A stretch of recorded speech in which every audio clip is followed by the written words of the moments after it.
ओम नमः शिवाय। जय श्री कृष्णा, जय श्री राम।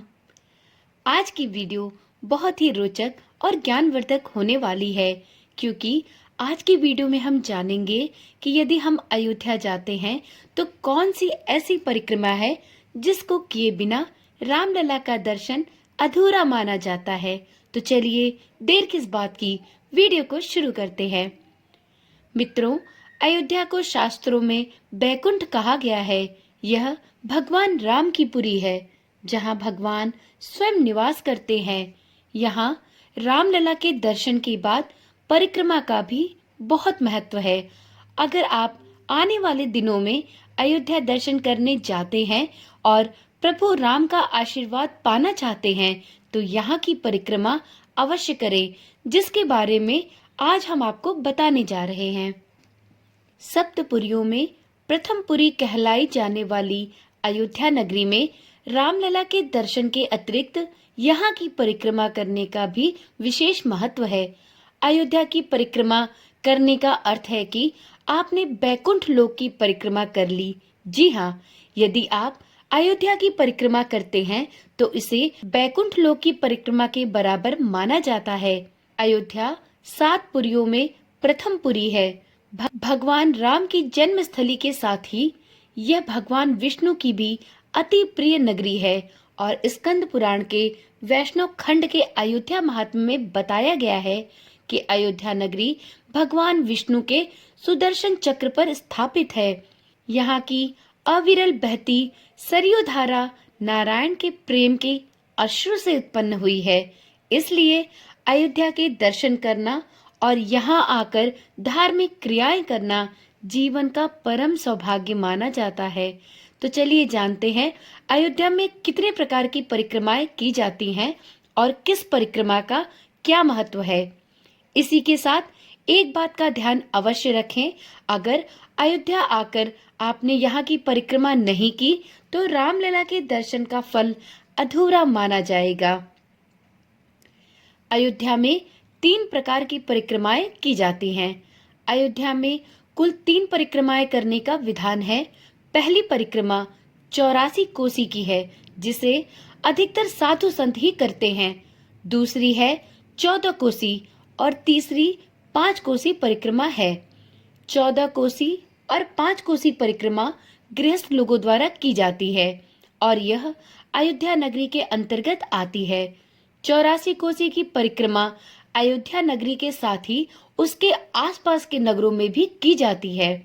अयोध्या की 84 कोसी परिक्रमा के पीछे मान्यता है कि जो एक बार सच्ची श्रद्धा से और पूरे नियम के साथ अयोध्या और उसके अगल बगल के नगरों की 84 कोसी की परिक्रमा पूरी कर लेता है, फिर उसे भविष्य में 84 योनियों में नहीं भटकना पड़ता और अंत में उसे मोक्ष की प्राप्ति होती है। कार्तिक मास को अयोध्या नगरी की परिक्रमा करने का सबसे शुभ महीना माना जाता है। अयोध्या नगरी अति पावन धाम है। यहाँ की जाने वाली 14 कोसी की परिक्रमा से व्यक्ति को मोक्ष की प्राप्ति होती है। शास्त्रों में भी 14 प्रकार के लोग बताए गए हैं। इस परिक्रमा के पीछे यह धार्मिक मान्यता है कि जो अयोध्या आकर 14 कोसी परिक्रमा को पूरा कर लेता है, उसे 14 लोकों में नहीं भटकना पड़ता और वह प्राणी मृत्यु के बाद सीधे मोक्ष को प्राप्त करता है। 14 कोसी परिक्रमा करने का सर्वाधिक महत्व हिंदू माह के कार्तिक की शुक्ल पक्ष की 9वीं तिथि का माना जाता है, लेकिन आप यहाँ आकर एकादशी, पूर्णिमा और अन्य शुभ तिथियों में परिक्रमा कर सकते हैं। इसी के साथ 5 कोसी और 84 परिक्रमा भी मोक्षदायिनी है। जो यहाँ आकर एक बार परिक्रमा कर लेता है, उसे प्रभु श्री राम का आशीर्वाद बरबस ही प्राप्त हो जाता है और जीवन भर उस व्यक्ति का कल्याण ही कल्याण होता है। परिक्रमा करते समय परिक्रमा का एक मंत्र अवश्य ही दोहराना चाहिए। इससे आपकी परिक्रमा का फल आपको अवश्य प्राप्त होगा। आमतौर पर हम सभी मंदिर की परिक्रमा करते हैं और यह 14 कोसी परिक्रमा पूरे अयोध्या धाम की परिक्रमा कही जाती है। परिक्रमा में एक एक कदम भगवान की भक्ति को समर्पित होता है, इसलिए जब आप परिक्रमा करें तो इस मंत्र को अवश्य पढ़ें और परिक्रमा प्रारंभ करें। मंत्र इस प्रकार से है, यानी कानि च पापानि जन्मांतर कृतानि च तानि सर्वाणि नश्यन्तु प्रदक्षिणे पदे पदे। अयोध्या में की जाने वाली परिक्रमा में एक एक पग भगवान राम की भक्ति को समर्पित है।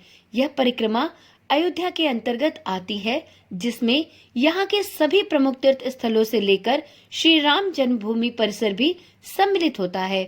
इस प्रकार से रामलला की भी परिक्रमा पूर्ण हो जाती है। आपने ये तो जान लिया कि अयोध्या जाने पर अयोध्या की परिक्रमा अवश्य करनी चाहिए, पर अब ये जानते हैं कि अयोध्या की परिक्रमा करने में कितने किलोमीटर चलने पड़ते हैं। तो एक कोस में लगभग 3 किलोमीटर होते हैं। इस प्रकार यदि आप 84 कोसी की परिक्रमा करते हैं तो आपको 249 किलोमीटर चलना पड़ता है। वहीं 14 कोसी परिक्रमा करने वाले लोगों को लगभग 42 किलोमीटर की यात्रा करनी पड़ती है, जबकि 5 कोसी परिक्रमा के लिए लगभग 15 किलोमीटर की यात्रा करनी पड़ती है। उम्मीद करती हूँ ये जानकारी आपको पसंद आई होगी। यदि वीडियो पसंद आई हो तो कमेंट में जय श्री राम लिखना ना भूलें। तो फिर मिलते हैं एक ऐसी ही ज्ञानवर्धक वीडियो के साथ। तब तक के लिए जय श्री राम।